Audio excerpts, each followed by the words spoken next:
Xalq uchun xushxabar. 2026-yilda ish haqi, stipendiya va nafaqa pensiyalar oshiriladi. Assalomu alaykum aziz do'stlar. Kanalimizda yangi bo'lsangiz obuna va like bosishni unutmang. O'zbekiston hukumatı yaqin yillarda fuqarolarning real daromadlarini qo'llab-quvvatlash uchun byudjet mablag'larini yo'naltirmoqchi. Bu haqida Iqtisodiyot va Moliya vazirligi e'lon qilgan qonun loyihasida aytiladi. Hujjatga ko'ra, 2026-yilda byudjet tashkilotlarining xodimlarining ish haqlari, pensiyalar, stipendiyalar va nafaqalar miqdorini oshirish uchun 6 trillion so'm mablag'lar ajratilishi belgilangan. Ushbu summaga ayrim xizmatlar narxlarini oshishi va qo'shimcha ish o'rinlarini yaratish bilan bog'liq xarajatlar ham kiradi. Asosiy maqsad aholiga to'lanadigan to'lovni inflyatsiya darajasini yuqori sur'atlardan oshirish.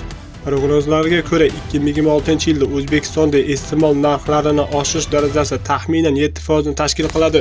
Vazirlik byudjetiga tushadigan yuklamalar bo'yicha hisob-kitoblarni ham keltirilgan. Davlat xizmatchilari ish haqlarini atiga 1% ga oshirish uchun qo'shimcha 1.7 trillion so'm talab etiladi. Pensiyalarni xuddi shu miqdorda indeksatsiya qilish esa byudjetga 832 milliard so'mga tushadi.